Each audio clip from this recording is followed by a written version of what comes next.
I have always been incredibly ambitious with any goal or target I have ever set myself, particularly my financial ones.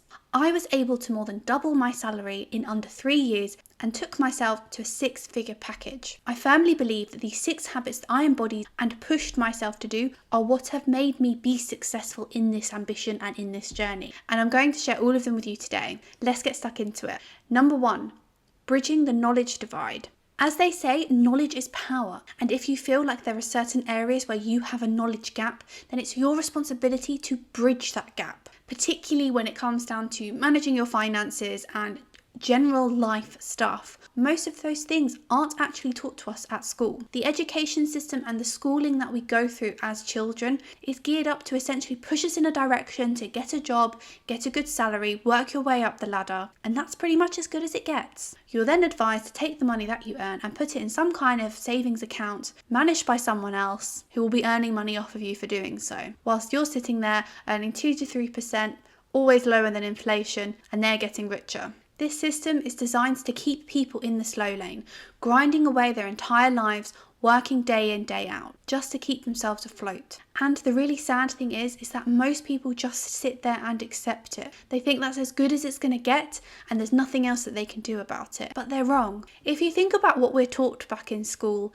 so much of that information, unless you've gone into an incredibly specific industry or career type, is effectively useless to you now. I don't know about you, but I've never had to use algebra since I left school. What I have had to teach myself, however, is how to get a mortgage. How do I understand my taxes? How can I optimize my credit score? And more importantly, how can I effectively manage my finances? School doesn't teach us this, so it's our responsibility to educate ourselves, bridge those gaps, and get ourselves out of the slow lane. There are so many ways that you can take this into your hands, educate yourselves, and remove any of those knowledge gaps. Whether that's reading books, listening to podcasts, watching YouTube videos, there is so much knowledge and advice out there just ready to be taken and ready to be digested. There's no excuse for you not to do this. Number 2, just do it. The power of taking action. I don't know about you, but when I was younger and I was going through a lot of firsts, a lot of new experiences, it was so easy to just take a step back and not take any action with something. The snowball effect of that is that each time you do it, the fear gets worse and worse, and you're also potentially missing out on great opportunities and learnings as a result. One of the key things that I have learned from simply just going ahead and doing something is how much you learn from it. Even for my YouTube channel, I sat there for over a year thinking, should I do it? Should I not? I'm a bit scared. I don't know if I'm good enough. What if someone I know sees me and makes me feel awkward about it, or I feel embarrassed? All of these things went through my mind, and it took me a year to get past it. But I got to the point in May of this year where I just need to do it. I'm going to regret it if I don't give it a go. It might work out great. It might totally flop and you'll probably only get 5 views. But if you only get 5 views, it doesn't matter because that's only 5 people that have seen it and no one else will even know that you've tried this little experiment. But what I have learned from just starting and doing it is so valuable. And even if it doesn't turn into a career for me, I am still enjoying it so much. I'm learning so much about myself. And I do really feel like I'm helping people too. Some of the comments that I've had on some of my videos really have made my day. One tip / learning from me as well since I started the channel is really not to seek perfection and not to beat yourself up if something isn't as perfect as you imagined or as perfect as you hoped. Anything that's creative and relatively raw is never going to necessarily be perfect. But if you're learning as you go, you're enjoying it, and you're also adding some value to some other people's lives, quite frankly, that's good enough for me. Number 3. No is just the beginning. It's very easy to feel like you should give up after someone has told you no. It's a word that can knock your confidence, knock your self-belief, knock anything that you feel positive about yourself really, and can send you off into a negative direction if you let it. But just because one route hasn't worked out how you would hope doesn't mean you should give up and doesn't mean it's the only route that you can take. There's a really great part in Noah Kagan's Millionaire Weekend book where he talks about how as you're striving to start a $1 million business, that you should be seeking rejection. You should be seeking for someone to tell you no, and you should be seeking it multiple times per day.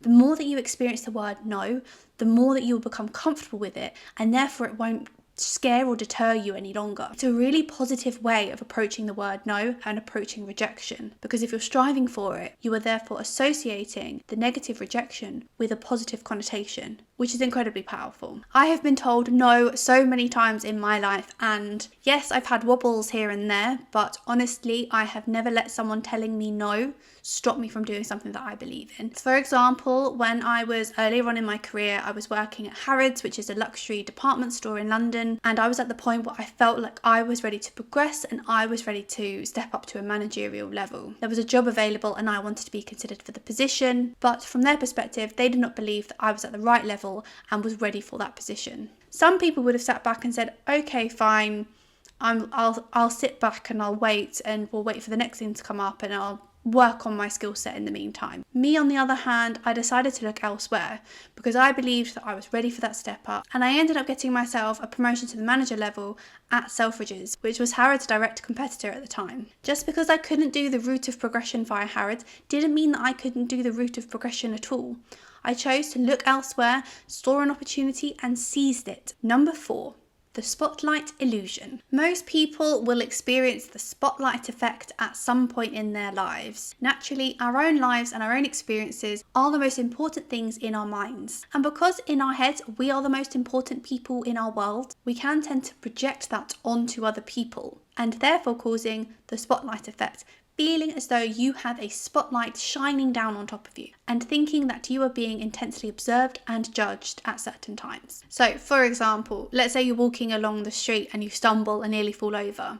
Immediately you think everyone has seen you and they are sniggering behind your back. Or let's say you walk into a gym and you start working out and you're obsessed with the fact that you feel like people are watching and judging you whilst you're pressing your weights, when in reality they probably haven't even noticed. I wanted to share with you a study that was carried out in 2000 by Gilovich, Medvec and Savitsky. They carried out an experiment focusing on the spotlight effect, and it's often known as the Barry Manilow t-shirt experiment. Participants were asked to wear what was considered an embarrassing t-shirt with a Barry Manilow face into a room full of other people. Before entering the room, each participant was asked to estimate how many people they think would notice the embarrassing t-shirt that they were wearing. Then, after leaving the room, the researchers then went to ask the group of people how many of them had noticed the t-shirt. And as you would expect, the person that was wearing the t-shirt thought a disproportionately higher number of people would have noticed it versus the number of people that actually did. So they thought that approximately 50 people would notice, when in reality only 25% did. I've been in this position too, as I'm sure you may have done as well, and I wanted to talk you through a couple of strategies that I utilise to help minimise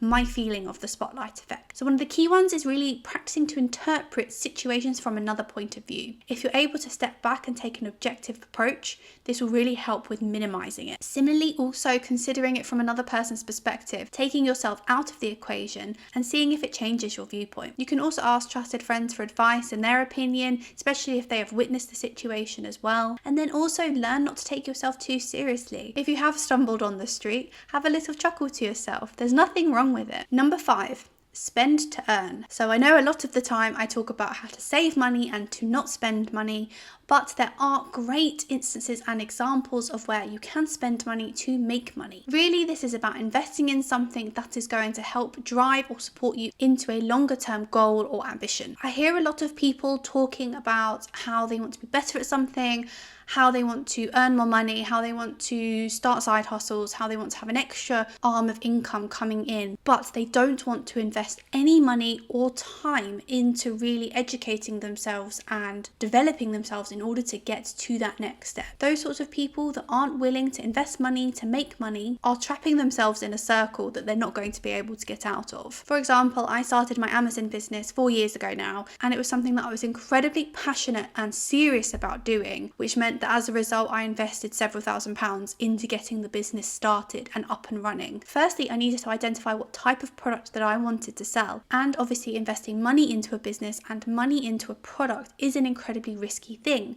So I wanted to make sure that I was being as educated and calculated with my risk as I possibly could. So I invested in a tool called Helium 10, which helped me analyze product sales on Amazon, understanding what people were searching for, what they were buying, and this really helped me hone down what I wanted to sell, which ended up being completely different from what I originally planned on buying and selling as a business. I started off looking at beauty products and I ended up selling homeware. I had to invest money into that service and then into the product in order to make my business a success.